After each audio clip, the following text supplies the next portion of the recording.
E aí, galerinha, sejam bem-vindos e bem-vindas mais uma vez para uma aula interessantíssima. Essa é a tão sonhada aula de revisão para N1. Vocês que estão acompanhando esse conteúdo pessoalmente comigo, vocês sabem da importância desse material, tá? Então, acompanhem por aqui e acompanhem pelo PDF que eu mandei para vocês e pelo PowerPoint através do grupo lá do WhatsApp.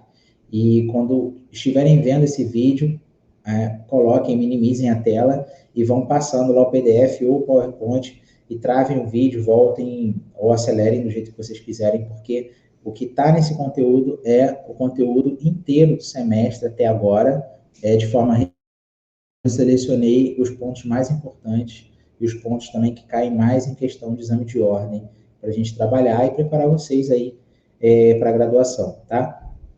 Ressaltando aí a importância de vocês se inscreverem no canal, porque tem aluno que já me manda mensagem, quando sobe um vídeo, o aluno já manda mensagem, professor, já subiu um conteúdo bacana ali, estou gostando e tal. Vocês já vão receber direto no e-mail os conteúdos que eu vou publicando. Então, é muito importante. E você que está na comunidade, não acompanha a gente em sala de aula e quiser ter acesso ao material, é só mandar mensagem no WhatsApp que eu vou colocar na descrição do vídeo. Beleza? Eu forneço esse material para você sem problema algum. Conforme nós conversamos na aula, né, na sala de aula, vou preparar agora nesse final de semana 7 questões.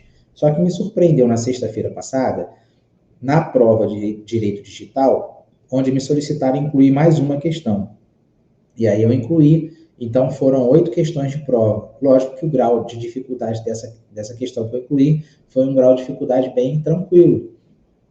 As pessoas resolveram bem, eu já corrigi praticamente 30% da prova, né, que foi ontem à noite, hoje é sábado.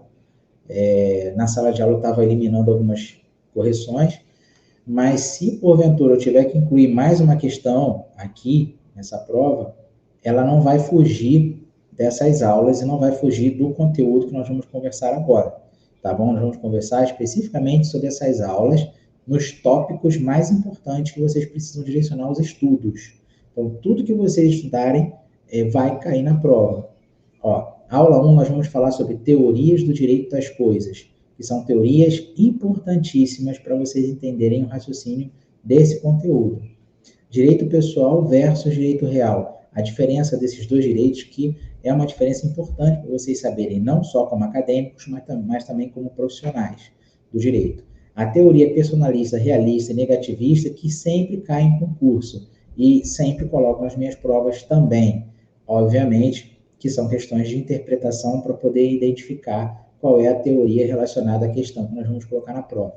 A obrigação própria terreno que vocês precisam saber, não só para a prova, mas também para o futuro de vocês, com relação a concurso, né? Porque cai muito em concurso público questões de obrigação próprio terreno, e a gente vai dar uma esgotada no assunto quando chegar nesse tópico.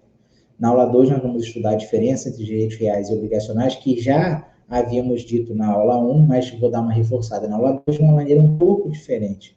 Atos e fatos jurídicos que não vão cair em questões específicas sobre esse tema, mas esse ato e fato vão aparecer fatalmente num texto dentro da prova, tá? Não é o nosso foco esgotar ato e fato, então nós vamos falar de uma forma genérica para que vocês raciocinem sobre o conteúdo das questões. Fontes das obrigações, a gente vai falar sobre todas elas, se ater com relação aos contratos, mas a gente vai dar uma debatida bem específica também, direcionar para a prova.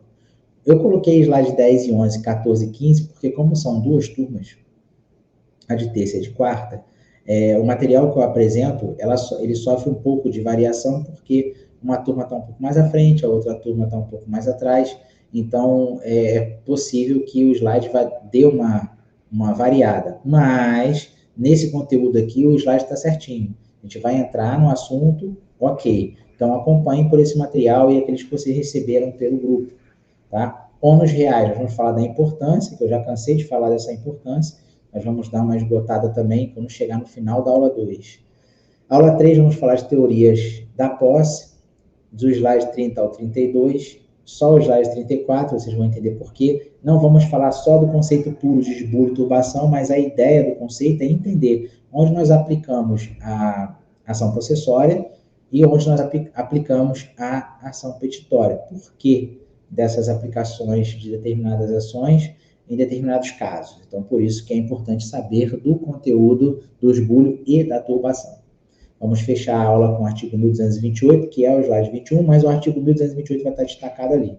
Na aula 4, nós vamos falar sobre o slide 8 até o 10, que são as características da propriedade, que é muito importante saber, e restrições do direito da propriedade, que também já esgotamos bastante esse assunto em sala de aula. Eu tenho certeza que vocês entenderam, porque a forma que vocês me olharam, eu já peguei a visão e sei que vocês sacaram. Então, a aula 13 até a aula 16, para fechar, na verdade, slide 13, slide 16, até 16.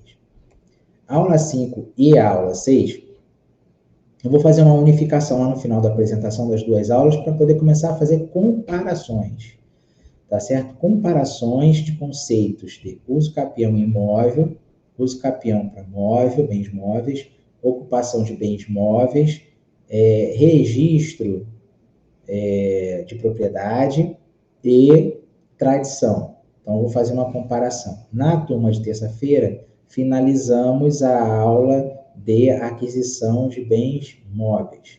Na aula de quarta-feira, não entramos na aula de aquisição de bens móveis. Por essa razão, a nossa prova só vai ter questões na parte de aquisição de bens imóveis, uso capião. Ponto. De forma ampla, de forma genérica. Não vou perguntar prazo, nem vou perguntar todos os requisitos, nem colocar casos polêmicos nessa prova, porque para uso capião precisamos de uma aula e eu quero propor a vocês uma aula depois da devolutiva, falar só sobre uso capião. E aí eu já entro na questão de comparação de uso capião móvel e uso capião imóvel. Vou finalizar o conteúdo de aquisição de bens imóveis, com o que está faltando, mas de uma forma mais superficial, que não é muito usual. E aí entramos na terceira aula, acho que depois da devolutiva, na aquisição de bens móveis. E aí nós vamos encerrando com a forma de... finalizando essa aula de bens móveis, a gente vai entrar no próximo conteúdo, mas se quiser, a gente já entra numa dinâmica prática para poder trabalhar uso capião, que eu acho muito importante entender bastante sobre uso capião, não só para o conteúdo acadêmico, mas também para a vida profissional de vocês, tá? Observação é que ações possessórias e ações petitórias sempre caem na prova, porque são ações que corriqueiramente nós nos esbarramos aí no mercado, tá? Começando pela aula 1, a teoria que nós vamos estudar são teorias da constitucionalização do direito privado, função social, limitações à autonomia privada. Quando eu falo de função social, essa função social tem uma importância muito grande no nosso conteúdo, porque é como se fosse um divisor de águas para a decisão de algum tipo de ação, tá? Então, nós temos que ler com bastante atenção a questão da função social, que pode definir, inclusive, uma ação de uso capião. A constitucionalização do direito privado, como teoria das coisas destacada na palavra, significa trazer para o direito privado as regras constitucionais, fazendo enaltecer um novo paradigma para as relações privadas. O direito privado, conjunto de normas jurídicas que disciplinam as relações privadas, ou seja, estabelecidas entre particulares. Podemos citar um exemplo de relação contratual entre locator e locatário, onde a lei de locações é específica e trata da relação entre particulares. Tá? Eu gosto de trazer esse exemplo de contrato de locação porque fica bem clara a relação interpartes. Quando nós falamos de relação interpartes, nós falamos de direito privado, nós falamos de normas dispositivas e falamos do princípio da pacta sunt servanda. Não se esqueçam desse princípio. Quando nós temos relação interpartes ou entre as partes, nós manifestamos a vontade dessas partes através de um contrato regido por normas dispositivas, que são as cláusulas contratuais. Então, essas cláusulas contratuais faz lei entre as partes, que é o princípio da pacta sunt servanda. Beleza? É importante entender que a constitucionalização do direito privado traz princípios não só constitucionais, quer dizer, constitucionais, mas também a Constituição acampa esses princípios e institutos do direito privado, tá? E aí eu posso citar para vocês as questões da propriedade, da família e do contrato. Os contratos, a propriedade e a família, direito contratual, o direito de propriedade, o direito de família, eles estão sendo encampados pela Constituição dentro da parte que se fala de direitos e garantias. Então, todos que estão abaixo da norma constitucional, né, os brasileiros da Constituição Federal, têm direitos e garantias previstos na Constituição, e os princípios que lá estão também podem ser aproveitados, podem ser aplicados dentro da relação interpartes, relação entre pessoas, tá? Relação de direito privado. A função social, como eu coloco um conceito aqui bem interessante, é a faculdade que o cidadão tem de usar, gozar e dispor da coisa e o direito de reavê-la do poder de quem quer que injustamente a possua ou detenha. Eu coloquei como conceito da função social, da coisa, o caput do artigo 1228, porque a função social nada mais é do que justamente o exercício do direito do proprietário de uma coisa. Se eu sou proprietário de uma coisa e tenho a posse direta dessa coisa, eu posso usar, gozar e dispor. Se eu tiver a fumaça desse direito dentro da minha posse, dentro daquela função social que eu estou dando sobre aquela coisa, eu tendo a intenção de ter aquela coisa como minha, possuindo todos os requisitos de um proprietário, né, e conseguindo provar a função social, eu vou conseguir obter aquela coisa, eu vou conseguir obter a propriedade daquela coisa. Então, trazer a função social da coisa para dentro de uma relação jurídica ou dentro de um embate jurídico é muito importante. Então, a função social da coisa é uma das teorias bastante importante para se classificar e entender o direito das coisas. Limitação à autonomia privada. Nós acabamos de falar naquela relação interpartes, que é a relação horizontal. Assim como a relação horizontal, que é uma relação interpartes, que nós vamos fazer uma diferenciação lá na frente entre direitos pessoais, que são obrigacionais, e direito das coisas, que é o direito real, assim como a relação é horizontal entre pessoas nos direitos pessoais, a relação no do direito real é vertical. Essa relação vertical é a relação de domínio entre o sujeito e a coisa, que é eivada de normas públicas. Então, o direito real, que é a relação vertical de domínio entre o sujeito e coisa, é a aplicação direta do direito público, ou seja, normas públicas. Não tem nada a ver da relação do direito privado, que são as normas dispositivas do direito pessoal. Beleza? Diferença entre direitos reais e direitos pessoais, as teorias, né?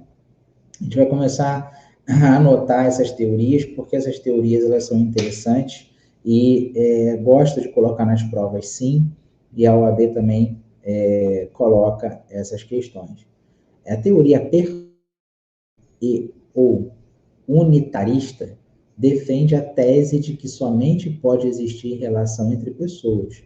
Então, quando se trata de relação entre pessoas, é relação entre sujeitos de direito, é teoria personalista. Há um vínculo pessoal entre o proprietário do bem e o sujeito passivo universal. E o objeto dessa relação é o bem. Quando se fala em sujeito passivo universal, nós falamos de sujeito passivo indeterminado, tá? Que, na verdade, é o erga omnes. Ele vai atingir a todos. O vínculo se estabelece de forma direta do sujeito ativo com a coisa e somente indiretamente com a coletividade. Defende 3 elementos de uma relação jurídica que podem ser identificados em relação aos direitos reais. 1. Sujeito ativo, representado pelo titular do tal direito. 2. O objeto, a coisa suscetível à apropriação do homem. E 3. Sujeito passivo, que é o qual, em decorrência característica da oponibilidade erga omnes, seria representado pela coletividade, que é o sujeito passivo indeterminado. A gente acabou de falar isso. Nós temos uma relação entre 3 situações aí, tá? O sujeito ativo, que é o proprietário da coisa, a coisa, tá? E o sujeito passivo indeterminado, que todos, que são todos. Após o registro desse imóvel no cartório competente, esse efeito vai atingir a todos. E a teoria realista, que são essas duas teorias que a gente vai debater agora, daqui a pouco vamos avançar para a terceira, ou dualista, que é considerada como uma teoria clássica, defendem a tese de que as relações jurídicas estabelecidas nos direitos reais são diferentes das relações jurídicas estabelecidas no direito pessoal. Os dualistas entendem, né, eles dizem e entendem que a relação jurídica do direito real não se estabelece entre pessoas, tá? Porque não existe vínculo obrigacional. A relação, então, é entre sujeito e coisa. A relação do proprietário tem para com o seu bem é uma relação de domínio, é uma relação de poder, relação entre o sujeito e o objeto. Nós podemos perceber, tá, que lá naquela teoria personalista, nós temos a presença de 3 pessoas, vamos dizer assim, né, 3 partes. O sujeito, a coisa e o sujeito indeterminado, que é a coletividade. Então, a relação entre esses 3 não é de domínio. Tá? A relação não é de domínio. Se eu estou falando de efeito erga omnes, estou falando de propriedade, porém, eu cheguei naquela situação através de uma prestação, através de uma relação interpartes, através de um contrato, através de normas dispositivas. Eu tenho uma relação com pessoas, eu não tenho uma relação de domínio com coisa. Já na teoria dualista, que é essa teoria realista, eu tenho uma relação direta de domínio entre pessoa e coisa, entre sujeito e coisa. E a interferência total do direito público, tá? Com a relação de domínio. Então, lá na teoria personalista, eu tenho a relação horizontal. E aqui, na teoria realista, eu tenho uma relação vertical. A teoria negativista, ela já não existe mais no nosso ordenamento jurídico. Tá? Para os negativistas, não há diferença entre direitos pessoais e reais, quando na realidade nós sabemos que tem sim. Né? Nós vamos estudar mais à frente 3 ou 4 quadros de diferenças entre direitos reais e direitos pessoais. Nós vamos estudar. Então, nós sabemos que tem diferença sim, principalmente na questão básica, que é a relação entre as partes. Se eu tenho uma relação no direito real, eu tenho relação entre o sujeito e coisa. É uma relação de domínio, é uma incidência vertical, é a aplicação direta da norma pública. Se eu tenho uma relação interpartes, uma relação de direito pessoal, é uma relação horizontal entre pessoas, A e B, sem a incidência direta da norma pública, mas eu tenho sim a incidência do direito privado. É a manifestação de vontade de ambas as partes que são postas num contrato de prestação e que gera obrigações. E essas obrigações, através das normas dispositivas, elas fazem lei entre as partes. E essa lei entre as partes, dentro das normas dispositivas, são consideradas o sunt servanda. Esse princípio vocês nunca podem esquecer, por favor, por gentileza, porque eu já contei caso concreto, que eu já me livrei de debates em audiência falando sobre esse princípio, explanando sobre esse princípio. Não sei de tudo, mas o conceito básico do princípio eu já sei, e eu coloquei, eu verbalizei na audiência, e na hora do debate oral, quando eu coloquei a situação do meu cliente, o magistrado viu que eu estudei a matéria, que eu entendo o básico, que eu consegui trazer para o mundo jurídico, para aquela relação processual que eu tinha com o meu cliente, eu consegui trazer a resolução do problema com uma boa proposta de acordo para ele.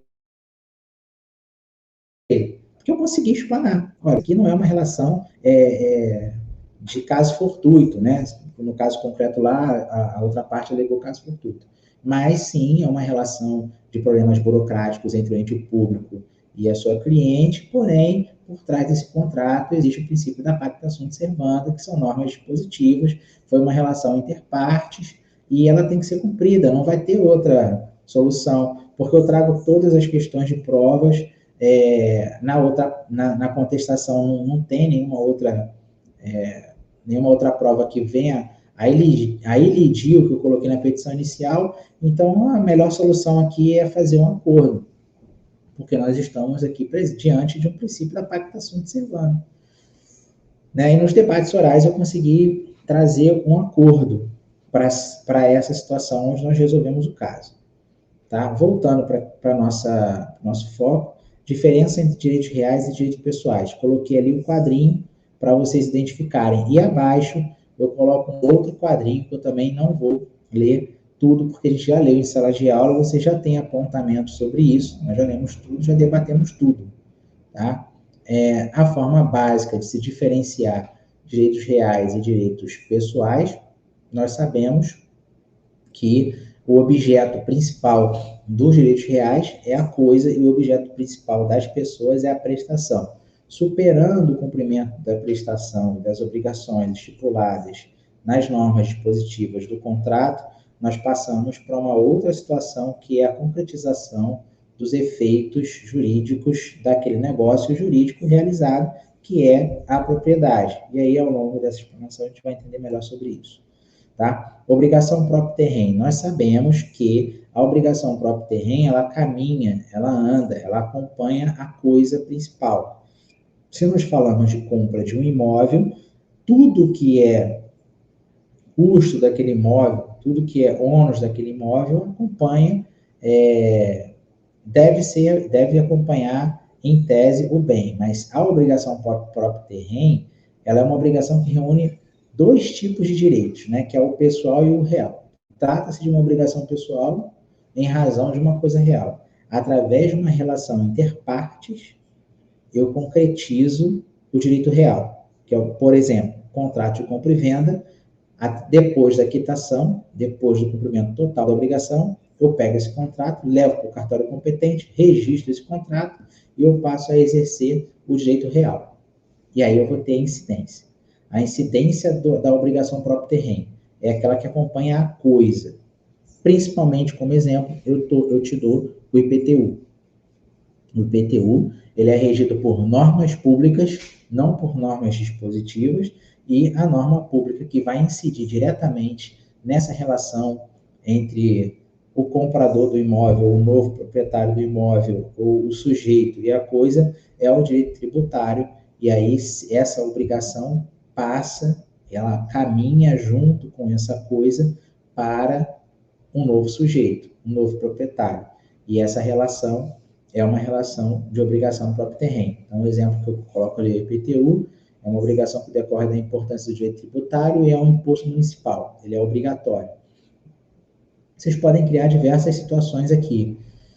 Eu comprei um imóvel, mas tinha uma obrigação atrasada, né, de IPTU. A responsabilidade é de quem? Lógico que é do antigo proprietário, porque estava no seu exercício da sua propriedade naquela época.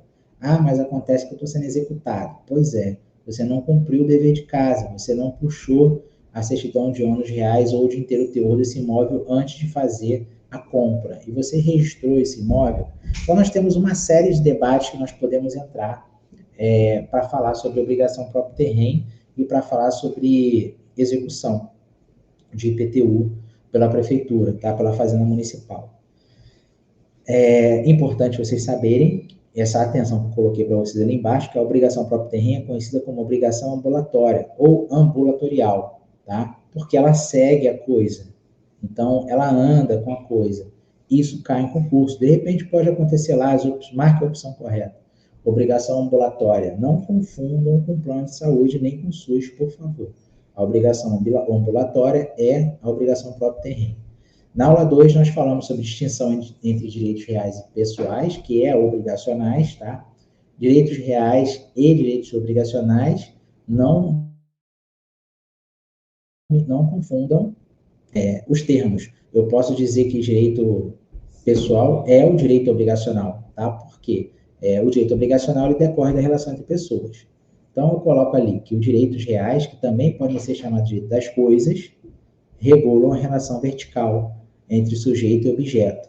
Apresenta como característica a tipicidade, ou seja, está previsto em lei. Os direitos obrigacionais implicam em uma relação horizontal, de parte a parte, ou seja, da pessoa para a pessoa, e não exige tipicidade, não está previsto em lei. Então, as partes criam a lei, através da vontade delas, se faz lei, através do princípio da pacta sunt servanda, através de um contrato, através de normas dispositivas, previstas em cláusulas contratuais, respeitando os princípios da boa-fé, da igualdade, da equidade, da bilateralidade, da transparência, que também são princípios constitucionais, que são encampados pela Constituição Federal. Tá certo aí? Não há o que se confundir. Aqui, seguindo essa diferença, nós colocamos um outro quadro. Só que nesse quadro eu falo dos efeitos, que eu não falei no quadro anterior. E eu falo também da teoria realista e personalista. Tá certo? Beleza? Ah, mas a teoria personalista, ela fala da relação entre pessoas. Ah, a teoria realista fala das coisas, e ela apareceu como uma teoria que está presente ali nos direitos reais? Sim, ela apareceu. Por quê? Porque a questão da coisa, ela também aparece na relação dos direitos pessoais. Não aparece o sujeito indeterminado? Tá? Não aparece a coisa, a partir do momento que aquela coisa é registrada no cartório, ela gera efeitos erga omnes, que está aqui na parte final do nosso quadrinho. Então, quando gera efeito erga omnes, eu estou falando de uma coisa, tá? Ah, mas é uma coisa, tudo bem, está dentro dos direitos reais, tudo bem, mas para chegar nesse efeito erga omnes, eu superei aquela etapa do contrato de compra e venda, que é feita por normas dispositivas, que tem previsão contratual, que gera prestação e obrigações.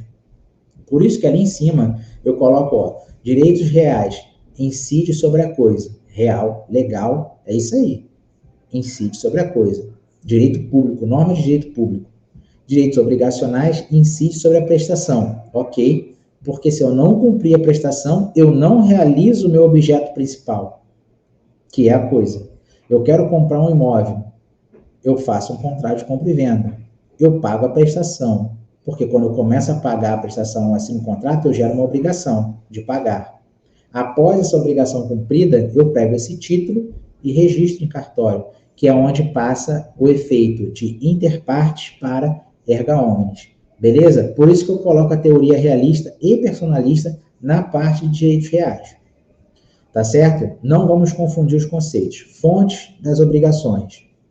Entenda-se, né, a expressão fonte para prestar-se a indicar fato jurídico que ensejou o vínculo jurídico obrigacional. Então, diante de um fato jurídico, eu tenho o conceito de fato jurídico como intervenção de pessoa, mas eu não vou entrar nisso, porque nós não vamos ampliar nosso debate. Em tese, podemos falar que o ato jurídico é motivado por força humana, por vontade humana. E, em tese, nós falamos também que o fato jurídico não é movimentado por força humana, e sim pela natureza, por força natural. Mas vamos ler essa questão de conceito entre fato jurídico e ato jurídico, criar uma estrutura para poder avançar nas demais fontes das obrigações até chegarmos à última, que vai entrar na próxima página. A expressão fonte presta-se a indicar o fato jurídico, que ensejou um vínculo jurídico obrigacional. Quando nós falamos de vínculo, nós falamos de relação. Observação geral sobre fato e ato jurídico para, em seguida, prosseguirmos a matéria quanto às fontes das obrigações. Tá? Fato jurídico é aquele que advém em regra, de fenômeno natural. Ou seja, sem intervenção da vontade humana e que produz efeito jurídico, sendo este classificado em ordinário e extraordinário. O ordinário, quando a ocorrência é esperada e inevitável. O extraordinário, quando a ocorrência não é esperada e pode ser evitada. nós citamos como exemplo em sala de aula o nascimento. O nascimento, nós sabemos que existe um período de gestação. E a partir desse conhecimento científico que nós sabemos do período de gestação, nós sabemos que vai acontecer o nascimento, tá? É esperado o nascimento e não conseguimos evitar porque é uma forma natural desse neném nascer. É uma forma natural.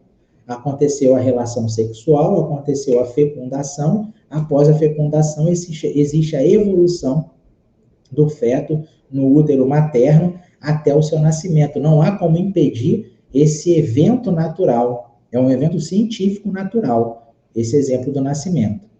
Tá certo? E aí, nós falamos que essa fecundação, indo já para o direito civil 1, já existe a interpretação de adquirir a personalidade, de adquirir a personalidade jurídica para que esse feto, durante a gestação, ele tenha direitos no mundo jurídico.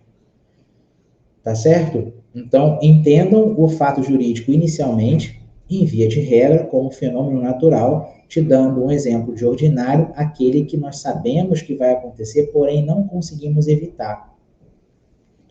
Já o extraordinário, que é o fato jurídico que nós colocamos ali, morte, é quando a ocorrência ela não é esperada. A morte por acidente, por exemplo, ela não é esperada. Tá? A morte também não é esperada. Eu posso estar aqui hoje, ter um infarto e morrer. É um evento que é inesperado. Fato jurídico extraordinário. Não é um fenômeno natural. Certo? Ato jurídico é aquele que depende da vontade humana, produz efeito jurídico. E o exemplo do ato jurídico é uma notificação, por exemplo, para constituir mora de um devedor, confissão de dívida, confissão, traição, e dentre outras. Eu trago o exemplo processual civil porque nós sabemos que da petição inicial até a sentença existem diversos atos processuais. Diversos atos processuais que são atos jurídicos que produzem efeito jurídico. E se esses atos processuais contrariarem a lei, eles são atos jurídicos imperfeitos. Agora, se eles estiverem de acordo com a lei, ok, tudo certinho, eles são atos jurídicos perfeitos, produzindo efeito jurídico total. Total. E quem é que pratica esses atos jurídicos? Ele decorre da vontade humana. Tá? O judiciário produz atos jurídicos. É a vontade humana, o juiz, o servidor. Tá certo? Então, galerinha, agora a gente entra nas fontes das obrigações. Aqui eu coloco aquele que depende da vontade humana, a notificação repetiu ali, dobrou a questão da virada do slide. O contrato é considerado como uma principal fonte obrigacional. Consiste num negócio jurídico bilateral ou plurilateral que cria, modifica ou extingue relações jurídicas patrimoniais típicas ou atípicas. Beleza, a gente sabe o que é um contrato. E a gente dá exemplo aí de contrato de compra e venda, contrato de locação, arrendamento, comodato, também tem obrigações. Então, assim, diversos contratos, depende da natureza dele. Atos unilaterais caracterizam-se como atos humanos lícitos, em que uma declaração de vontade gera uma obrigação. Exemplo, promessa de recompensa.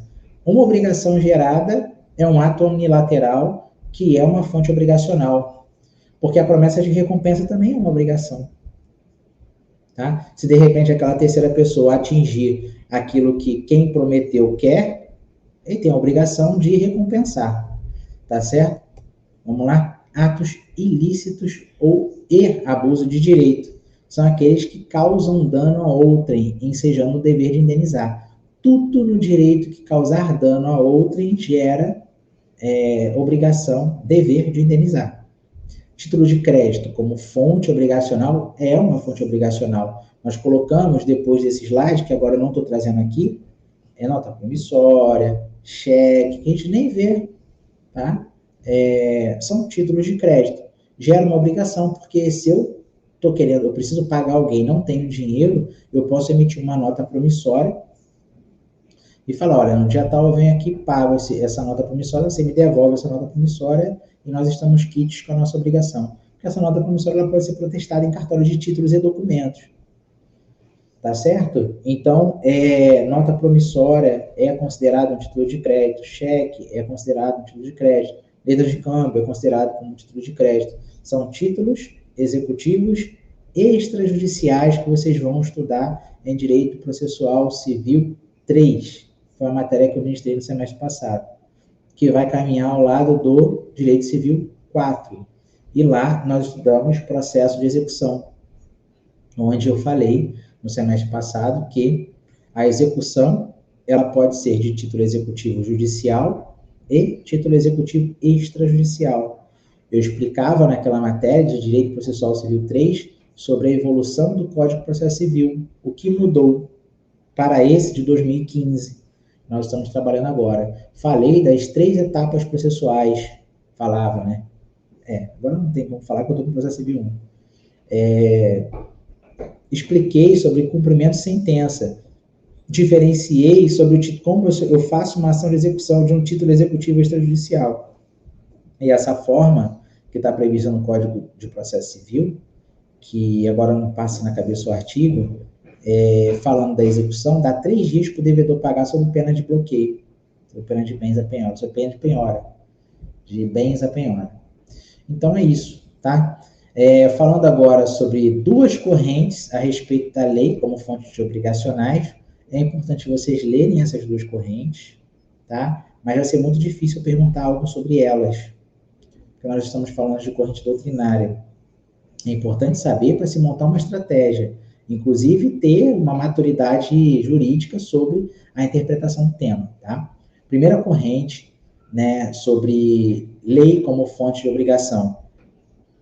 Os doutrinadores Mariana Diniz, que tem uma leitura muito boa, eu já li alguns volumes dela quando eu estudava e até mesmo depois que eu me formei. E Washington de Barros Monteiro afirmam que a lei é a fonte primária da obrigação, pois o vínculo obrigacional são relações jurídicas, no caso, alimentos. Segunda corrente, Orlando Gomes, que é um doutrinador que eu gosto muito também, entende, junto com Fernando Noronha, que a lei sozinha não é fonte obrigacional, pois exige a presença da autonomia da vontade, né? A lei abstrata, por si só, não gera obrigação, mas acompanhada de um fato jurídico, passa a ser fonte obrigacional. Elaboração de um título de crédito que nunca surge sozinho. Então, para elaborar um título de crédito, tem que se haver uma vontade de alguma das partes. Tá certo? Leiam, só raciocinem, não precisem se preocupar com relação à questão específica sobre essas correntes. Tá? Vou elaborar a prova ainda, dentro do que a gente conversou em sala de aula. Figuras híbridas ou intermediária. Obrigação próprio terreno, já esgotamos no início da apresentação. Ônus reais tem a importância. Eu vou trazer sobre ônus reais aqui embaixo. Dois slides a mais, mas eu vou dar uma lida só no terceiro slide sobre ônus reais. A gente vai fazer uma explanação aqui. Outro significado para ônus reais é a certidão de ônus reais. A certidão de ônus reais é uma comprovação emitida em cartório que garante a veracidade das informações sobre o imóvel, como o nome mesmo sugere. A intenção deste documento é fazer uma busca dos registros de tipo de ônus que aquele imóvel tenha. Isso garante segurança na negociação da compra e venda. Fiquem atentos com a importância de uma certidão de ônus reais para eventual compra e venda de imóvel. Eu deixei para ler só esse slide você vai ter já tem no seu grupo aí, tem também em PDF. Por quê? O ônus é toda aquela despesa decorrente daquele imóvel. A certidão de ônus reais é uma certidão cartorária que traz toda a informação histórica daquele imóvel. Por que eu sempre falo em sala de aula? Vou recomendar alguém para comprar um imóvel, peço para tirar uma certidão de inteiro teor e uma certidão de ônus reais. Porque essa certidão vai trazer se tem processo de inventário, se esse imóvel está sofrendo ação de execução, se esse imóvel está penhorado, se esse imóvel tem alguma dívida em andamento, porém não executada. Então, vai dar todo o histórico negativo desse imóvel para ver se realmente essa negociação vai valer a pena ou não.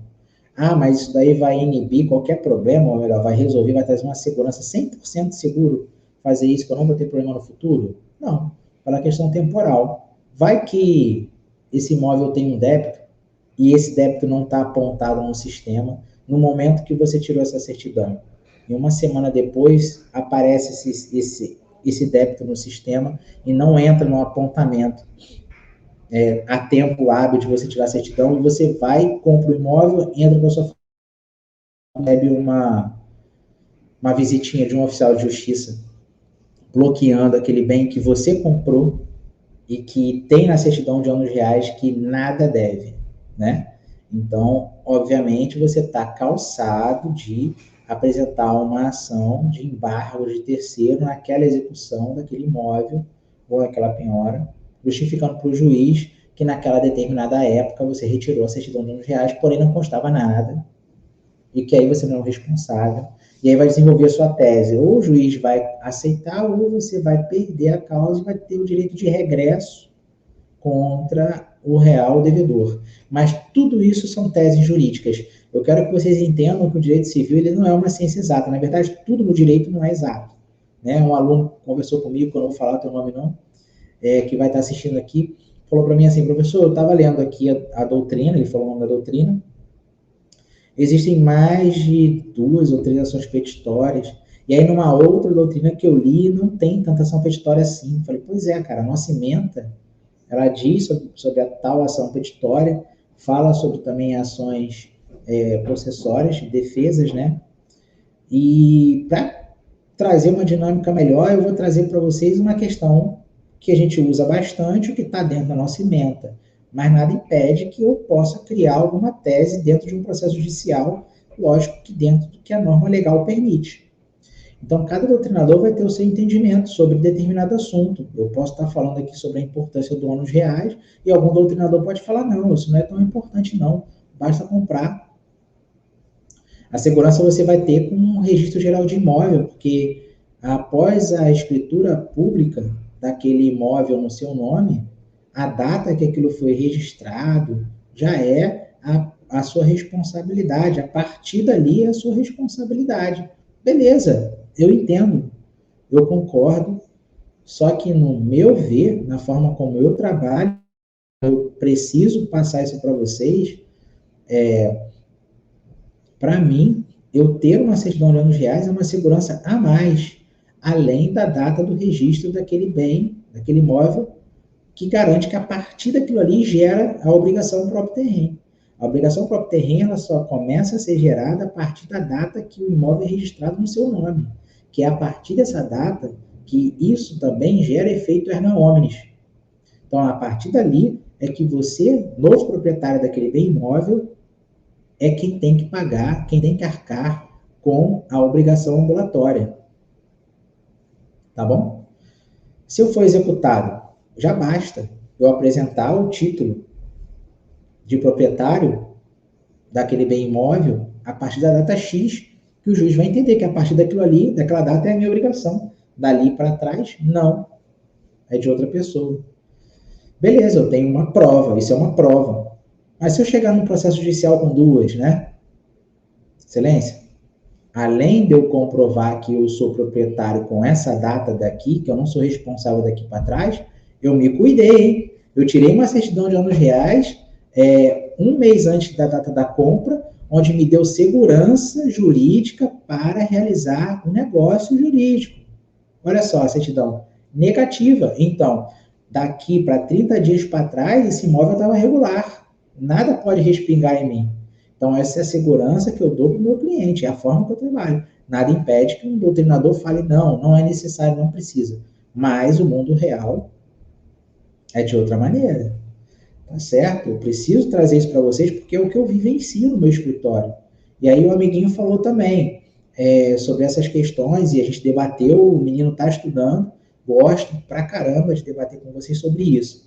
E um outro aluno me mandou uma mensagem falando, professor, aconteceu de tal do vizinho lá do meu tio, colocar tanta terra no muro, o muro desabou, o muro caiu. Que tipo de ação eu posso fazer? Na questão teórica ali, que a gente está estudando, qualquer dúvida, uma ação de obrigação de fazer resolve. Uma ação indenizatória resolve com a obrigação de fazer, que são ações, em tese, mais comuns de acontecer, sem entrar nas questões de proteção da propriedade ou da posse, entende? Então, vamos abrir a nossa cabeça na questão de interpretação. Usem esse conteúdo, esse conhecimento que eu estou passando para vocês, não como um conteúdo regra, não. É conteúdo básico, por mais que tenha muito macete, muita estruturação, experiência profissional que eu tenho trazido e questões teóricas, usem como um ponto de partida e busquem mais, tá? Então, vamos lá. Algumas informações que conseguimos obter mediante a comprovação nos reais são histórico dos proprietários, beleza, isso vem. Isso vem. Penhoras e arrematações, vai aparecer. Informações sobre registros de garantia de imóvel e outras. Ações e processos que envolvam o imóvel ou os proprietários atuais. Pessoal, só quero pedir desculpa a vocês se estiver dando um delay aí na interrupção dessa gravação. Essa gravação está sendo feita, não está sendo interrompida. A internet está oscilando. O meu vizinho estava brocando a parede ali e agora que deu um silêncio, mas eu estou metendo ficha aqui direto e vai ficar o conteúdo mesmo com alguns travamentos, tá? Eu não vou rever o vídeo, porque eu estou soltando o play aqui, o REC aqui, metendo ficha direto.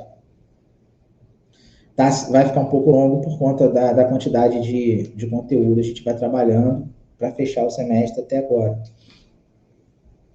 Vejam vocês que a certidão de ônus reais traz essas informações que são importantes para o imóvel. Aula 3 da posse, teorias da posse. Tá? Essas teorias são importantíssimas. Teoria subjetivista ou subjetiva, que é a teoria de Savigny. Pode acontecer de cair num concurso, falar-se que a teoria subjetiva é a teoria de Ehring, e falar que a teoria objetiva é a teoria de Savigny. Tá? Podem trocar. Teoria subjetiva é defendida por Savigny. Essa teoria é a junção do corpus e ânimos, detenção física do bem e elemento subjetivo, vontade de ter a coisa como sua. Olha, vontade de ter a coisa como sua é uso capião. O uso capião sempre vai aparecer no nosso estudo das coisas, tá? Mesmo sem falar de uso capião na matéria, ela vai aparecer, por exemplo, na posse. O próprio Savigny, em sua teoria, o animus domini, que é um dos requisitos principais para a concretização de uma uso capião. É um requisito básico. Vontade de ter a coisa como sua, pois o entendimento é de que a posse é um fato e um direito. Para a teoria subjetivista, podemos considerar que o locatário ou comodatário não seriam possuidores. A não intenção de tornarem-se proprietários. Tá? Então, por essa teoria, não tem como o possuidor se manifestar com intenção de ser proprietário através de um contrato de locação. Por isso que, naquele caso concreto que eu conversei com vocês, eu perdi a causa, porque existia uma relação contratual de locação, então não havia como demonstrar a intenção de vontade de ter aquela coisa como sua. Se partiu do princípio de um contrato de locação ser assinado entre as partes, fez lei entre as partes, é o pacto sunt servanda, a manifestação de vontade entre as partes impressa naquele contrato de locar com prazo determinado ou indeterminado, renovado automaticamente como prevê a lei de locações, eu não tenho ânimos domini. Eu posso usar e gozar da propriedade e defender essa propriedade com as ações possessórias, porque eu estou garantindo um direito do proprietário e o meu também no exercício daquele contrato. Então, não tenho como, pela teoria subjetiva, fazer uma ação de uso capião por contrato de locação, com contrato de locação. Eu repito isso 2 vezes, com contrato de locação, porque essa é a previsão dessa teoria. Agora, existe a dinâmica da teoria da relação entre a detenção física do bem e o elemento subjetivo. A teoria, quando trabalha de detenção física do bem e elemento subjetivo, nós temos, sim, a incidência do animus domini. Só não vamos ter essa incidência quando houver contrato de locação. Tá certo aí? Ó, para a teoria subjetivista, podemos considerar que o locatário ou o comodatário não seriam possuidores, e não haveria intenção de tornarem-se proprietários. Então, essa teoria entende que quando há o contrato de locação e o contrato de comodato, não tem como configurar o animus domini. Agora, se não houver esse contrato e houver a posse, aí beleza. Se tiver a posse sem contrato de locação, eu tenho a detenção física do bem e tendo a vontade de ser dono daquela coisa ali, aí eu tenho a teoria subjetivista realizando e pode acontecer o uso capião. Teoria objetivista ou objetiva, defendida por Ehring. Essa teoria basta apenas o corpus, ou seja, exercício de fato dos poderes sobre a coisa. Entende-se que a posse é um direito. Todavia, não é detenção física da coisa, mas a conduta do dono. Para Ehring, a teoria do nosso direito positivo, que nosso direito positivo ocorreu, posse é uma conduta do dono. Sempre que haja o exercício de poderes de fato inerentes à propriedade, existe posse, a não ser que alguma norma diga que esse exercício configure detenção e não posse. Então, entendimento doutrinário com relação a isso, não há como entender, na verdade, há como entender que essa teoria objetivista, ela faz parte do nosso direito positivo.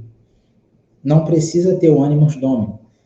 Só a posse já identifica o corpus. Não se configura a detenção física da coisa, mas sim a conduta do dono. Tá certo? Então, essa teoria, ela é a teoria que se adota pela nossa norma de direito civil. Tá? Vou ler de novo. Defendida por Ehring, essa teoria basta apenas o corpus, o exercício de fato dos poderes sobre a coisa. Entende-se que a posse é um direito. Todavia, não é detenção física da coisa. Então, a posse é um direito, não é detenção. Coisa que, ao contrário da teoria subjetivista, prevê que há detenção, e aí se apresenta a posse como interesse de cuidar daquela coisa como se fosse sua. Aqui não. Aqui só fala sobre posse ser um direito. Nada mais do que isso. Relação direta com a coisa como direito. E aqui o artigo 1196 fala sobre considera-se possuidor todo aquele que tem de fato o exercício pleno ou não de algum dos poderes inerentes à propriedade. O artigo 1196 ele remete ao 1228 quando, se ele fala que o possuidor ele é todo aquele que tem, de fato, o exercício pleno ou não de algum dos poderes inerentes à propriedade, ele está dizendo que eu posso também, como possuidor, usufruir do que está previsto no caput do artigo 1228, tá? Ao menos, exceto a questão do dispor do bem, né? Porque dispor do bem só pode fazer quem é o proprietário. Quando chegar lá no artigo 1228, nós vamos entender melhor sobre isso. Artigo 1239... vai falar que aquele que, não sendo proprietário do imóvel rural urbano, possua como sua por 5 anos ininterruptos, sem a oposição, a área fala do uso capião. O uso capião fala, é a posse que vai gerar a expectativa do direito do uso capião. Apesar de estar previsto no caput do artigo 1239, a questão temporal, tem que haver o animus domini, tem que haver prova de que realmente há o interesse daquela coisa, que realmente aquela pessoa tem habitualidade, que está ali ininterruptamente, que está usando como se fosse sua, que está dando função social, que está cumprindo o requisito temporal do artigo, aí sim você tem uma expectativa, não quer dizer que já tem um direito. Vai depender de uma série de documentações que serão juntadas nesse processo. Tá? 1239 e 1240 fala sobre o uso capião. Classificação da posse.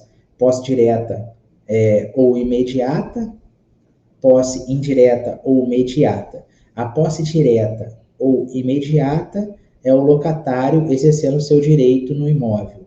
A posse indireta ou imediata é o proprietário que loca o imóvel. Então, ele, além de ser proprietário, ele tem a posse indireta, porém, Quem tem a posse direta é o locatário que está dentro do imóvel. Eu faço um quadro comparativo para vocês aqui de posse direta e indireta, que aí vai estar no material, vocês vão ler, vão comparar. Aqui eu falo da posse justa e injusta, violenta ou clandestina ou precária. Nós, depois que chegarmos em uso capião de uma forma genérica, nós vamos voltar a falar um pouquinho com relação à posse mansa e pacífica, tá? Mas aí eu deixo em aberto porque depende do tipo de posse, o que se considera ser posse mansa e pacífica. A gente vai, quando trabalhar o uso capião, colocar caso concreto para poder debater sobre isso. E o que é esbulho e turbação, né? Coloquei ali. O que é esbulho e turbação? Posse quanto aos efeitos. Posse ad interdicta é a que pode ser defendida pelas ações possessórias diretas ou interditos possessórios. Tá? Temos que não podemos fazer confusão entre interditos possessórios e interditos proibitórios. Beleza? Não podemos fazer confusão. Interditos possessórios são ações possessórias. Interditos proibitórios é uma espécie de interdito possessório. Então, os interditos possessórios são ação de reintegração de posse, ação de manutenção de posse e interdito proibitório. Tá? A reintegração de posse, ela só discute posse, como o próprio nome diz. Ela pode ser ajuizada pelo proprietário de um bem e ou por um possuidor de um bem. A reintegração visa voltar para aquele bem. A pessoa saiu do bem e ela quer voltar. Então, ela entra com uma reintegração de posse. A manutenção de posse é quando ela está na posse, porém algo acontece que ameaça aquela posse. Então, ele tem que se proteger. Ele faz a manutenção da posse para discutir tão somente a posse. Se eu sou proprietário e estou sofrendo algo no exercício da minha posse e eu sendo proprietário, eu posso ajuizar uma ação de manutenção da posse para continuar naquela posse. Se eu sou locatário e eu estou sofrendo alguma coisa, algum fato externo, fator externo que me perturba ali, né, que não está deixando a minha posse acontecer de uma maneira pacífica, de uma maneira normal, aí eu tenho que ajuizar uma ação de manutenção de posse. Eu nunca discuto propriedade aqui. E interdito proibitório, se eu sofro qualquer tipo de ameaça naquela posse, eu quero só estancar essa ameaça, acabar com a ameaça, que pode me causar um prejuízo, eu vou ajuizar uma ação de interdito proibitório, sendo proprietário no exercício da posse, sendo possuidor somente no exercício da posse. Então, eu tenho 3 tipos de ações de interdito possessório, 3 tipos de ações de meios de defesa da posse. São ações possessórias. Beleza? Vamos chegar na turbação e no esbulho já já. Interdito proibitório ocorre quando o possuidor quer defender sua posse de uma agressão ou turbação iminente que está prestes a ocorrer. É uma ação preventiva. Principalmente nessa questão do interdito proibitório, essa turbação e essa agressão iminente, ela decorre de uma ameaça. Então, a palavra-chave para o interdito proibitório é a ameaça. O esbulho, ele ocorre quando o possuidor ou proprietário perde a posse por violência ou clandestinidade. A posse exercida sobre bem. Então, quem está no exercício da posse, perde a posse, independente de ser proprietário ou não, e aí o esbulho está ligado diretamente à ação de reintegração de posse. Quando eu falo de turbação, ocorre quando existe uma limitação sobre o poder de posse de alguém, ou seja, o detentor do bem não consegue exercer sua posse de maneira completa e tranquila, tá? Eu estou dentro de um imóvel e estou sofrendo turbação. essa turbação, ela perturba. Essa turbação é uma perturbação da minha habitação, do meu convívio, dentro do imóvel onde eu exerço o meu direito de possuir e de ser proprietário, ou apenas de possuir conforme o meu contrato de locação de forma legal, tá? Então, eu não quero ser mais perturbado. Eu quero ter o exercício da minha posse de maneira completa e tranquila. Por isso, eu faço uma ação de manutenção de posse. Então, ameaça, eu ligo diretamente à ação de interdito proibitório. Esbulho, eu ligo direto a uma ação de reintegração de posse. E turbação, eu ligo direto a uma ação de manutenção de posse. Beleza até aí? Posse ad uso capionem, se prolonga por determinado lapso temporal previsto em lei. É a posse com vistas ao uso capião, a mansa, pacífica e duradoura. Em tese, em via de regra, ela é mansa, pacífica e duradoura. Para se qualificar os requisitos principais da uso capião, nós temos os requisitos temporais e também, que é previsto na lei, tá? Dependendo da metragem, do tipo de imóvel, a gente está avançando um pouquinho no uso capião.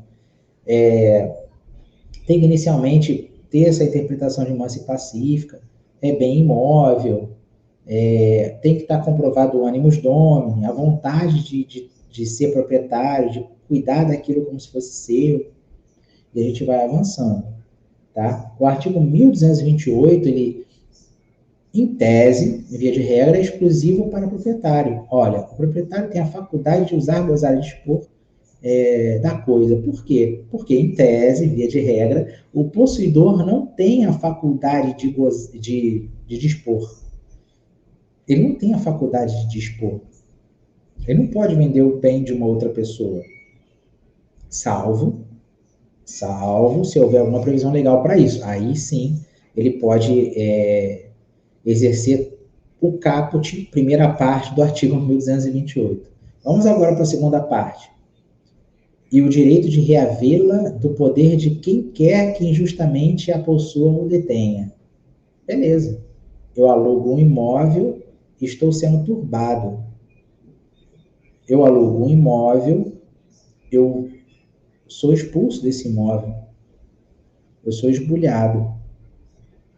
Então, eu posso reaver esse imóvel. Eu tenho um contrato de locação, o proprietário mora em outro estado, deixou esse imóvel comigo, eu acabei, por meio de uma clandestinidade, uma falcatrua que aconteceu comigo, eu fui posto para fora do imóvel, mas eu estou no exercício do meu direito, todo exercício do meu contrato. Então, eu posso buscar uma ação de reintegração de posse. O artigo 1228, segunda parte do caput, me faculta isso. Tá certo? Parágrafo 1º. O direito de propriedade deve ser exercido em consonância com as suas finalidades econômicas e sociais, e de modo que sejam preservados de conformidade com o estabelecido em lei especial, a flora, a fauna e as belezas naturais, o equilíbrio ecológico, o patrimônio histórico-artístico e artístico, bem como evitar a poluição do ar e das águas. Beleza. Artigo 5º, inciso 23. A propriedade atenderá à sua função social. Toda propriedade tem que atender à função social. Por isso que a propriedade é um dos direitos, das garantias previstas no artigo 5º da Constituição Federal. Quando nós chegarmos numa parte da propriedade e falar, olha, previsão constitucional, é isso daí. A propriedade atenderá a uma função social. Função social é garantia constitucional. Exemplo, uso capião com redução de tempo em função de posse, trabalho, desapropriação jurídica privada por posse, trabalho. Tranquilo, isso aí não vai afetar ninguém, não. Propriedade. Características da propriedade.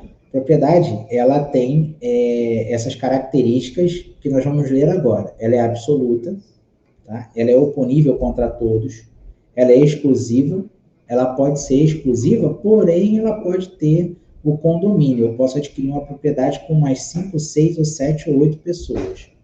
Ela é que a nossa legislação permite, tá? A nossa legislação permite a multipropriedade. Então, ela é exclusiva para cada uma das partes. Nós já esgotamos esse assunto em sala de aula. vou voltar aqui, ela é absoluta e oponível contra todos. Ela é exclusiva por uma pessoa ou por um condomínio ou pela multipropriedade. Ela é perpétua ou irrevogável, porque, em regra, esse direito de propriedade ele não se extingue pelo uso ou não uso. Ou melhor, pelo não uso. Eu compro um imóvel, eu posso deixar fechado. Por isso que aquele artigo 1228 ele é facultativo. Usar, gozar e dispor. Eu fiz uma brincadeira no story do meu Instagram falando: o artigo 1228 é facultativo ou obrigatório? A maioria respondeu como obrigatório. Ou seja, a maioria não entendeu o sentido do caput do artigo. Porque eu posso comprar e fechar. Eu posso ter 100 imóveis fechados e morar em um alugado. Só doido, mas pode acontecer. Eu não preciso usar, eu não preciso gozar e não preciso dispor. Faculdade minha. Beleza? Então, ele é perpétuo. Por mais que eu não use, eu não usufrua nada desse imóvel, ele é perpétuo, ele continua sendo minha. A inércia não vai extinguir o meu direito de proprietário ali. Ele é elástico. Por quê? Porque eu, como proprietário, eu posso fazer uma locação ou um comodato para alguém e passar os direitos, todos os direitos que eu tenho de proprietário para essa pessoa, exceto dispor. Mas se eu quiser também, eu posso passar através de um documento que a pessoa disponha desse imóvel para ela mesma. Eu tenho muito imóvel, pode acontecer. Então, ele é elástico. Por ele ser absoluto e por ele ser pleno, eu posso pegar certos direitos que eu tenho daquele imóvel e passar para outra pessoa. Então, eu mando direitos para outra pessoa. Quer dizer que, se eu tenho a posse direta de um imóvel e sou proprietário, eu posso sair da posse direta, alugar esse imóvel, então eu passo o direito de proprietário, entre aspas, através de um contrato para uma outra pessoa possuir o meu bem e assim responder por ele. Pagar a conta de energia elétrica, pagar a conta de água, defender esse imóvel caso seja esbulhado ou turbado, enfim, através de um contrato de locação. Depois que essa pessoa sai da posse direta, eu vou e entro nesse imóvel, retomo o imóvel. Então, eu vou ter a posse direta do imóvel, e ele é elástico porque ele volta com todos os poderes para mim. Eu volto a ter a plenitude. Tá? Por que ele é pleno? Porque eu, estando na posse direta desse imóvel, eu vou estar exercendo total direito sobre esse imóvel. Todos os direitos de propriedade, todos os direitos de possuidor. Eu tenho a propriedade e tenho a posse direta do imóvel. Então, eu tenho a plenitude. E ainda dou função social para ele. Eu coloco essa propriedade como direito fundamental porque nós falamos ali atrás, e também estamos falando aqui, que ele é previsto na Constituição, no artigo 5º, inciso 22 e 23. Ele fala sobre garantias. Restrição da propriedade, do direito de propriedade. Falamos diversas vezes sobre isso. Nós podemos falar que o exercício do direito de propriedade ele é ilimitado até um certo ponto. Quando eu afeto a terceiro, ele passa a ser limitado. Quando tem interesse público, ele passa a ser limitado. E também há aqueles que entendem que o direito de propriedade ele é limitado. Tá? Entendemos que o interesse público ele se sobrepõe ao interesse individual. O interesse público considera o interesse coletivo como maior, como um bem maior.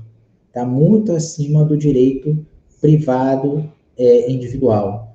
Então, por essa razão, há restrições, sim, no direito da propriedade, no exercício do direito de propriedade. Nós falamos sobre questão de necessidade social, nós falamos sobre questão de coexistência pacífica, nós falamos de construção de ponte, nós falamos de desapropriação, que é uma das formas de perda da propriedade. Lógico que uma desapropriação por um interesse público, por um interesse da coletividade, ela tem que ser mediante um pagamento justo, uma indenização justa para o real proprietário daquele imóvel, tá certo? Construção de ponte que passa por um bairro e necessita se demolir diversas casas, né, o direito de propriedade dessas pessoas vai ser restrito. O interesse público se sobrepõe ao interesse da coletividade também. Então, essas pessoas serão indenizadas de forma justa para sair daquele imóvel que são proprietários. Beleza? Ações reivindicatórias. Nós falamos anteriormente sobre ações possessórias. Nós vamos falar agora sobre ações petitórias.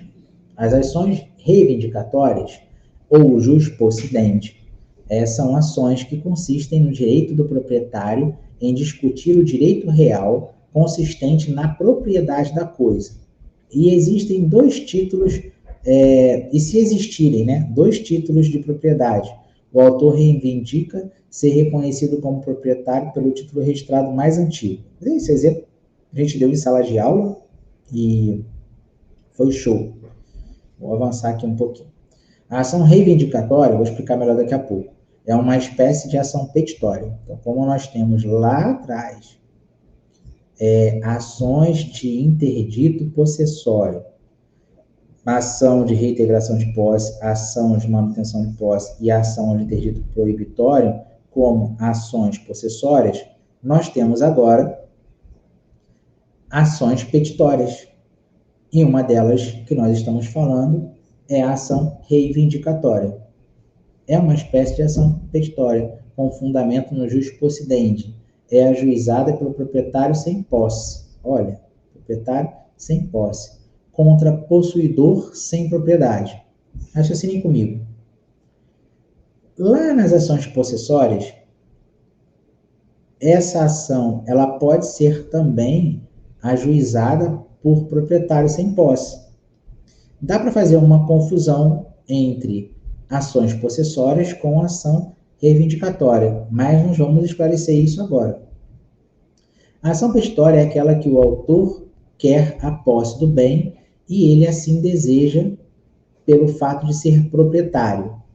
Exemplos de ações petitórias: ação reivindicatória, ação de usucapião, ação de emissão na posse e outras. Por isso que o nosso amigo identificou outras ações nas doutrinas, mas aqui nós vamos falar apenas de ação reivindicatória, ação de usucapião, depois da N1, e ações negatórias, que são as outras. Meios de defesa de propriedade, que são meios de ação. A ação de manutenção da posse, a ação de reintegração da posse e interditos, além de ação reivindicatória que acabamos de estudar, são meios de defesa de propriedade. Não estamos falando de ações possessórias, estamos falando de meios de defesa da propriedade. Estamos começando a bugar a cabeça falando disso, mas vamos voltar para esclarecer. Já estudamos as ações anteriormente citadas, mas iremos lembrar: ação de manutenção da posse para desbugar, decorrente de uma turbação; ação de reintegração da posse, decorrente de esbulho; ação de interdito proibitório, decorrente de ameaça à posse. A ação negatória. A ação negatória é aquela movida pelo proprietário que sofrer atos de turbação da posse. Visa a cessação da turbação da posse. Em tese, é o mesmo pedido de ação de manutenção da posse. O que muda é a causa de pedir, porque na ação negatória discute-se a propriedade. Em outras palavras, a ação negatória é um meio de proteção contra o direito de propriedade, que cabe ao proprietário possuidor de coisa contra quem alega ter o direito real sobre a coisa. Em síntese, a ação negatória tem o objeto de cessar a turbação da posse e tem como causa de pedir fundado o direito de propriedade. A ação de manutenção da posse tem o objeto de cessar a turbação da posse e na causa de pedir não discute a propriedade. A ação de dano infecto é aquela ação que não vai cair na nossa prova, mas eu coloquei para poder fechar o capítulo, beleza? Depois a gente vai voltar lá na reivindicatória para esclarecer melhor aquilo ali que está bugado. A ação é uma ação de dano infecto, é aquela que o proprietário ou possuidor de um prédio utiliza-se para fazer cessar as interferências prejudiciais à segurança. Nós demos exemplo de um prédio que tem em Porto Velho, né, no caso de cair alguma coisa, afetar a propriedade vizinha, ele vai entrar com a ação de dano infecto para poder parar essa possibilidade de dano que possa causar a sua residência. A ação de dano infecto, ela não prevê a realização de obra, tá? Ela prevê a suspensão da atuação da obra para que ela não cause nenhuma ameaça à segurança ou que faça muito barulho, que interdite o sossego, que atrapalhe o sossego de quem mora na propriedade vizinha. Tá? A ação de dano infecto está prevista no 1280 e 1281. A ação demolitória ela acontece quando já tem uma construção, tá? Uma obra já está concluída. Deixa eu voltar aqui para esse quadrinho aqui, que é para a gente fechar e desbugar. Deixa eu ver aqui, beleza. Vamos colocar aqui na ponta do lápis. Eu botei lembrando das ações de manutenção da posse, lembrando das ações de reintegração de posse, lembrando da ação de interdito proibitório. Põe na cabeça o seguinte: meios de defesa da propriedade. Ação de manutenção da posse, que decorre de turbação, ela pode ser ajuizada por possuidor e proprietário, desde que se discuta apenas a posse, desde que eu tenha o requisito da turbação. A ação de reintegração de posse, ela pode ser ajuizada tanto pelo possuidor quanto pelo proprietário. Só discute posse. Só pode ser ajuizada quando tiver o requisito do esbulho. Ação de interdito proibitório. Essa ação, ela pode ser ajuizada tanto pelo possuidor quanto pelo proprietário, decorrente de ameaça à posse. Isso são ações de defesa da propriedade. Não se discute propriedade, só se discute posse. Vamos supor que eu vou incluir um ali embaixo agora, tá? Eu não botei lembrando, porque depois disso, nós estudamos ação negatória. Antes disso, rapidinho passamos em ação reivindicatória. Mas, hipoteticamente, vamos colocar ali embaixo assim. Lembrando de ação reivindicatória. A ação reivindicatória, ela vai decorrer da discussão de título de propriedade. Ela vai reivindicar a posse e o título de propriedade. Então, a ação reivindicatória, ela também é um meio de defesa de propriedade, porém, só pode ser ajuizada por proprietário e não pelo possuidor. Fechou? Desbugou? A ação de reivindicação, a ação reivindicatória, ela só pode ser ajuizada por proprietário que não tenha posse. Ela vai discutir a propriedade e a posse. A ação reivindicatória é uma ação petitória, porém, é um meio de defesa de propriedade também. Por isso que ela está ali escrita ali em cima, como meio de defesa de propriedade. E ela só pode acontecer se decorrer de esbulho. Eu trago uma similaridade da ação de reintegração de posse, porque quem estava na posse não está mais através de um esbulho. E eu posso trazer a ação reivindicatória mais ou menos similar com a reintegração de posse, porque o proprietário está fora da posse, assim como o possuidor está fora da posse para discutir a reintegração de posse. Beleza? Vou trazer agora a ação negatória. A ação negatória também pode ser um meio de defesa de propriedade, não pode? Se eu falo de decorrência de turbação, né? A ação negatória, ela vai defender a propriedade porque existe um terceiro alegando que é proprietário daquele imóvel que você está residindo e é proprietário. Então, ele tem a posse direta daquele bem que está sendo turbado. Só que ele vai discutir além da posse, mais especificamente que o objeto principal dele é a propriedade. Ele está defendendo a propriedade dele, comprovando que ele tem o justo título, tá? Ele discute a propriedade.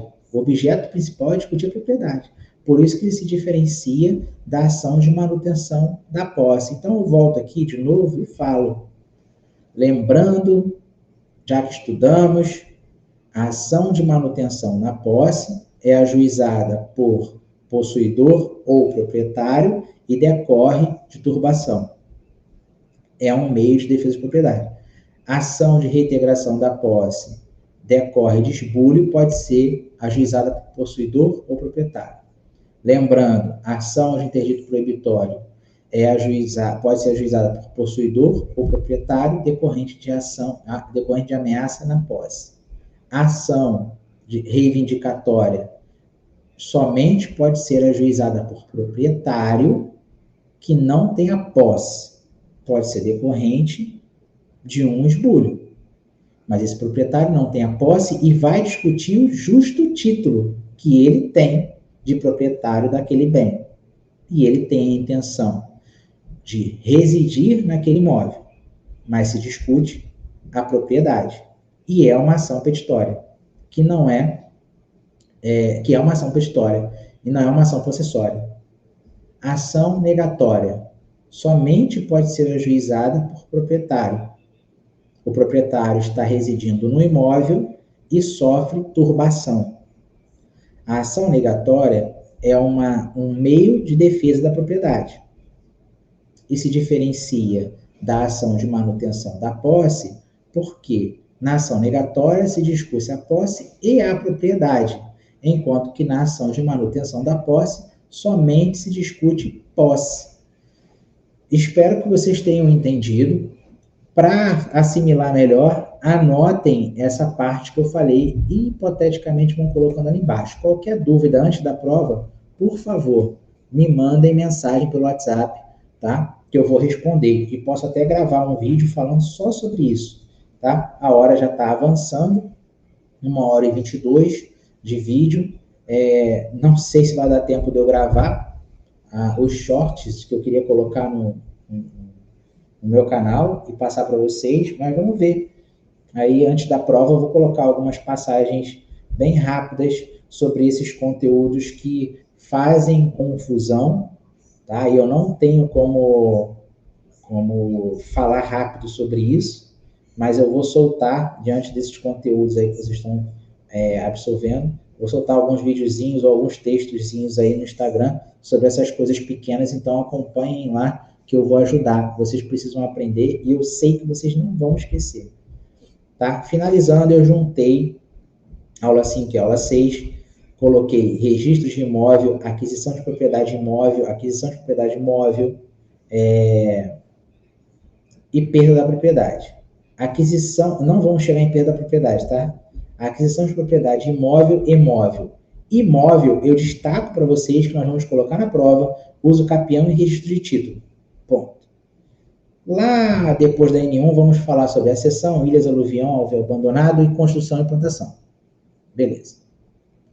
Móvel. Não vou exigir nada com relação ao uso capião móvel, nem tampouco de ocupação, e nem tampouco de tradição. Porém, o que eu preciso que vocês entendam é a comparação do uso capião móvel e imóvel, aquisição, forma de aquisição, como é a forma de aquisição de uma propriedade móvel e como é a forma de aquisição de uma propriedade móvel. Ponto. Só isso. Tá bom? Da uso capião, diferença com uso capião móvel e ocupação móvel. Tá? A gente vai falar sobre uso capião de uma forma bem superficial agora. Assim como os bens imóveis, os bens móveis também podem ser adquiridos através de uso capião.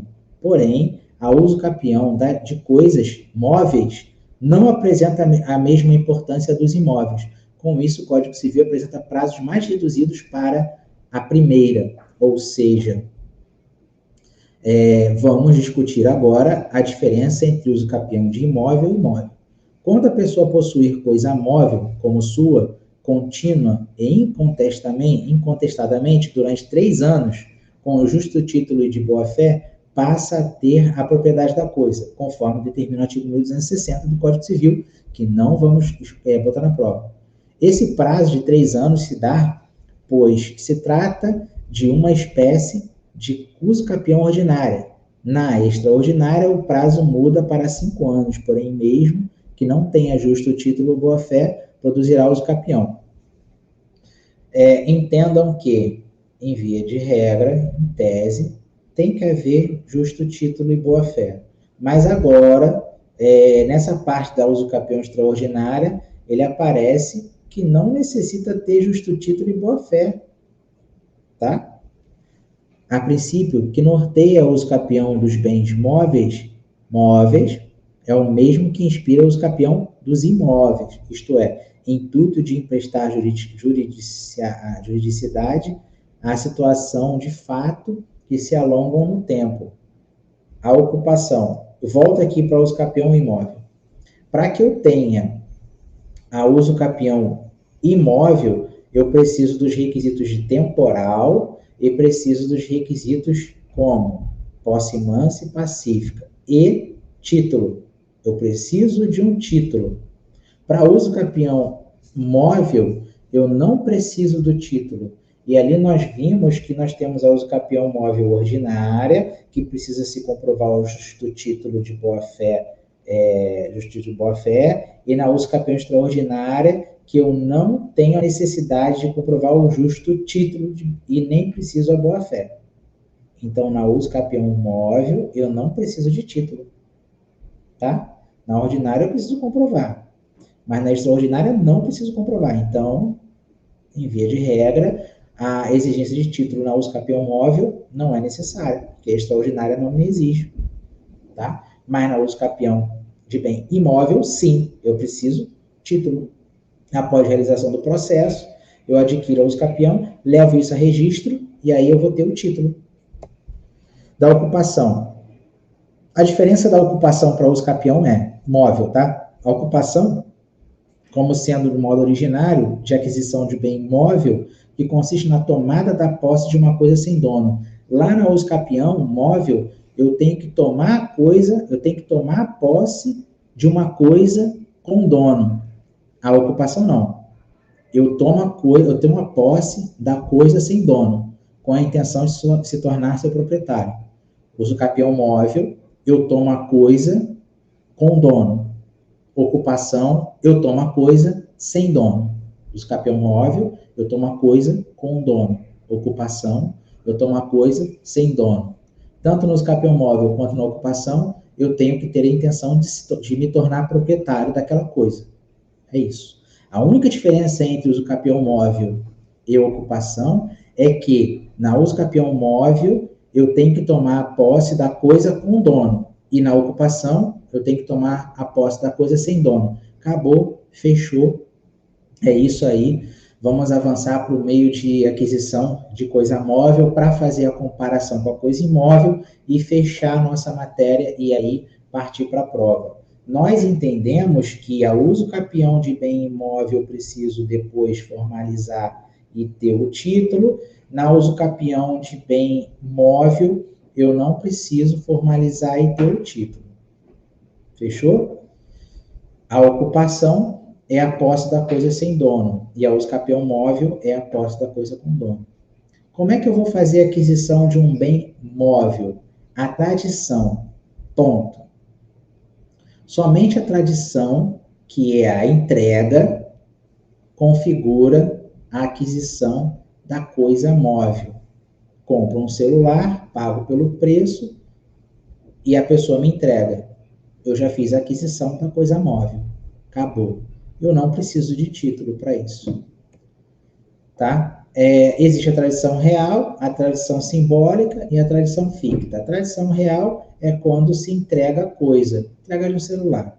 A simbólica é quando um ato vai simbolizar a entrega. Por exemplo, aqueles programas que o cara ganha um carro, pega uma chave de grande, ou então um cheque grande e entrega. É simbólico. E a ficta é o depositário fiel, que é um possuidor direto da coisa, né? E aí depois ele torna-se proprietário, mas ele já está exercendo a posse direto da coisa, ele está com a coisa. E agora vem a finalidade do registro imobiliário. Essa parte de finalidade de registro imobiliário, eu vou falar primeiro aqui da finalidade do registro imobiliário, tá? O registro imobiliário, ele serve para garantir a autenticidade, tá? Através da presunção de veracidade, ele serve para garantir a segurança jurídica daquela propriedade e serve para gerar eficácia erga omnes, ou seja, essa eficácia do direito do proprietário, ela vai atingir a todos os sujeitos indeterminados. Então, eu tenho 3 finalidades do registro de imóvel, tá certo? Eu não vou ler tudo aqui, não. Por que eu preciso do registro de imóvel, registro imobiliário, como forma de aquisição de um bem imóvel? Por quê? Falando de uma compra e venda de uma casa, eu tenho um contrato de compra e venda interpartes. Quando eu finalizo a conclusão da prestação, eu pego esse documento e levo para o cartório. Até então, eu não sou proprietário. Eu passo a ser proprietário quando existe a transferência dessa propriedade através dos assentamentos públicos, que é o cartório de registro de imóvel, de registro geral de imóvel, conforme está previsto no artigo 1245. Transfere-se entre vivos a propriedade mediante registro do título translativo no registro geral de imóveis. Ponto. Eu só consigo me identificar como proprietário de um bem se eu tiver um imóvel registrado em meu nome. Acabou. Então, a transferência, a forma de aquisição de bem imóvel se dá tão somente pelo registro de título de imóvel no cartório geral de registro de imóvel.